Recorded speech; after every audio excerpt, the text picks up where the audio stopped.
Hey everybody, it's Jenny Cassill.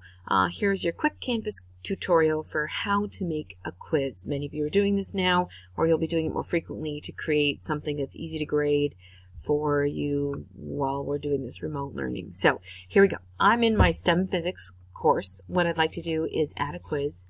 So I organize everything and work always from this modules screen. It's going to link all of my assignments, my quizzes, any pages or websites that I'm using all together in order for me. I'm moving to a weekly module for the remainder of this year, or at least this beginning part as we get everybody into the routine of going online. So the first thing that I've got here is a page that's got my basic instruction for the week in it. I need to give my kids a little survey about where were you when we all left school, because I was still home on maternity leave.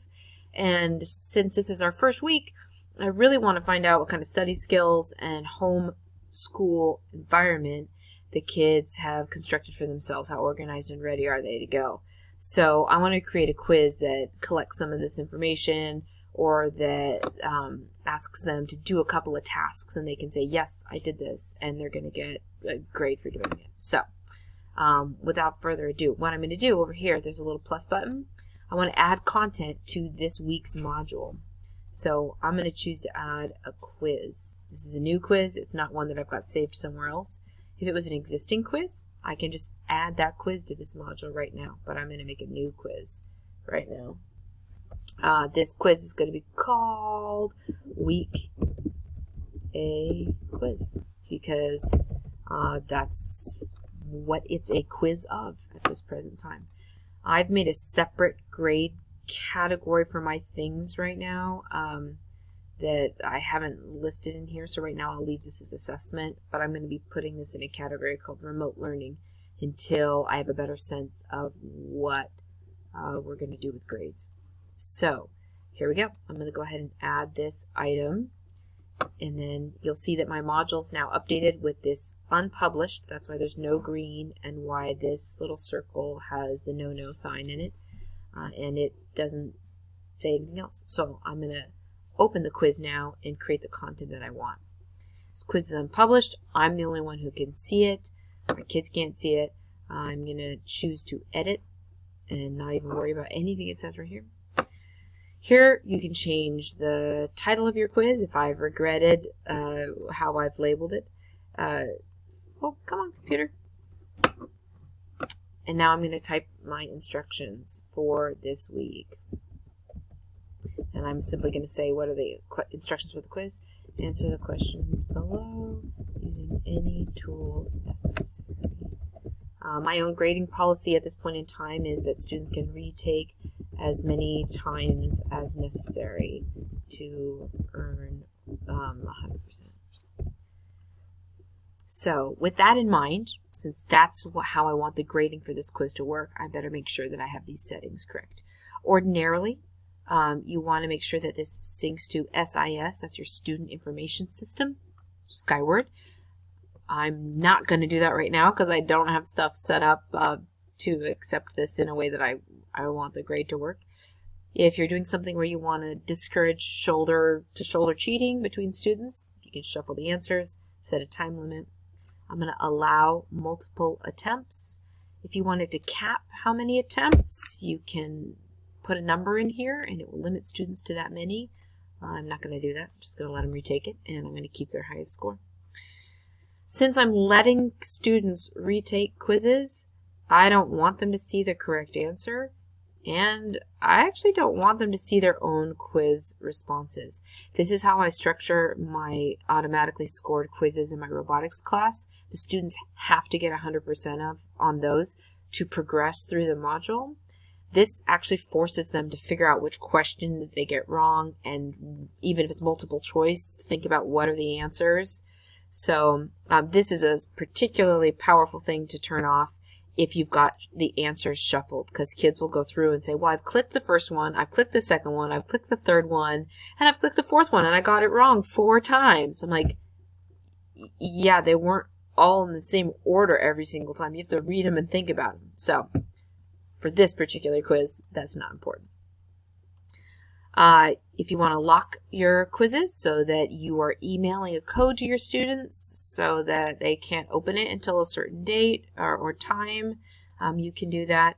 You can also set very specific availability times. So those of you who may want to be doing like a live class where you're going to be utilizing other technology or other tools, and you want students taking this at a very specific time, you can set the exact to the minute that the quiz will be open and when it will close.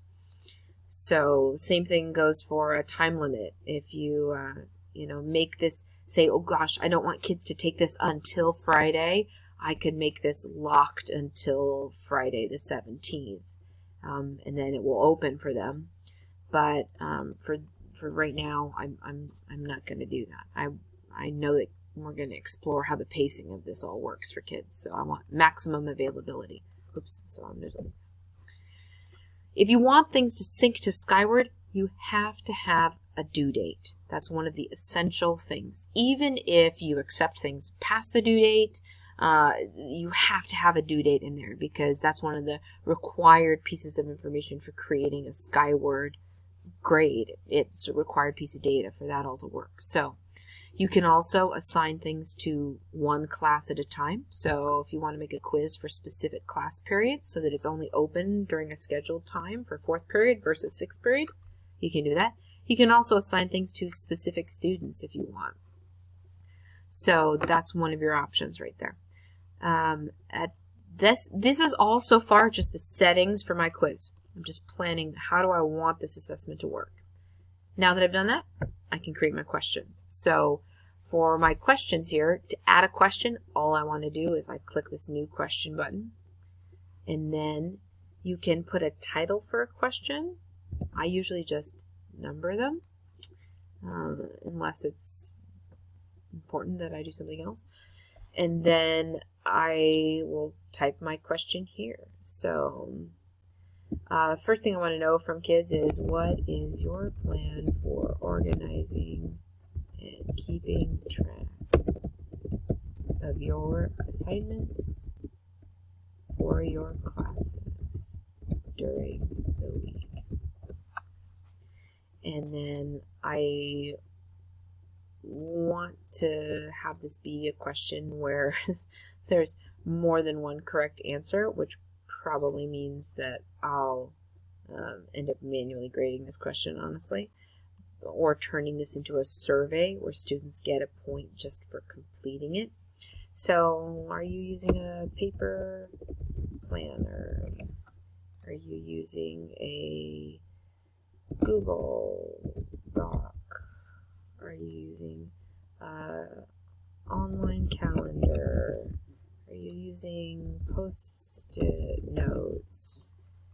Are you using apps on your phone? Just going to wing it.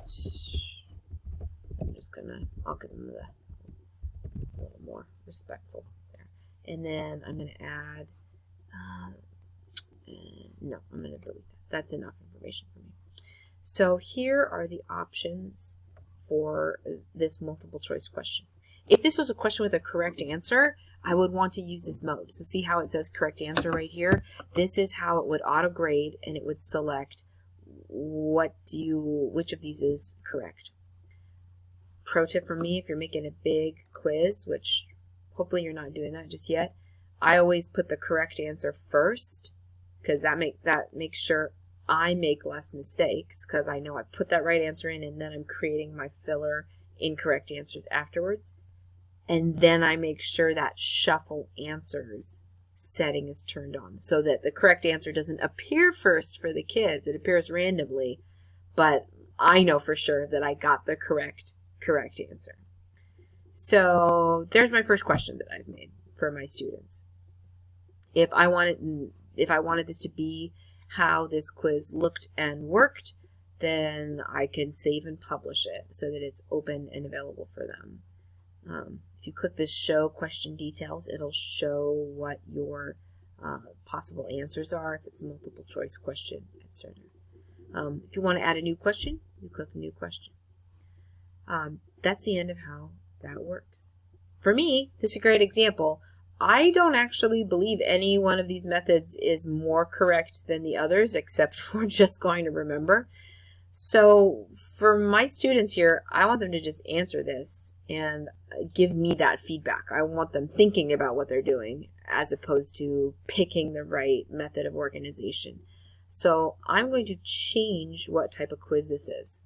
I'm going to say instead this is a graded survey. Students are going to get a grade for completing this. I'm going to give them, it's the first week, so a really glamorous amount of points here. And you'll see it says students will automatically receive full credit once they have taken the survey. So this is a great way to create a participation points assignment where you want students to give you some formative feedback. You've got a timestamp, you know who participated, you know who didn't. You don't have to look at the results unless you want to, and they'll get a point for completing something. So this graded survey is a great method to use for a check-in where the grade doesn't need to be based on how correct their answers were, or based on a rubric where you really are assessing their ability to meet a standard. So if this was my example, I can go down and click Save and Publish on this quiz. So all my students probably just got a bing that they have assignment due, so that's awesome. So we'll see if I get some panicked emails in the next few minutes.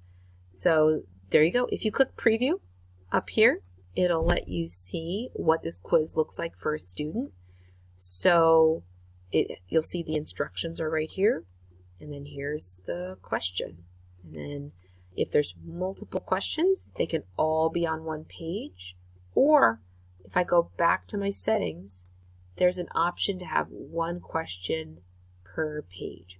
I usually do that, unless it's something like this. It's a really quick survey where I'm more interested in their completion than in their thoughtfulness. But students tend to work more carefully when they're looking at a focused target. And we all know that they need as many tools as they can to help keep them focused on their learning right now. So you choose to show one question at a time. This is a long video about the quiz basics. There's lots more to do. Play around with what you want. Feel free to email me if you've got questions. Good luck, everybody, and keep learning.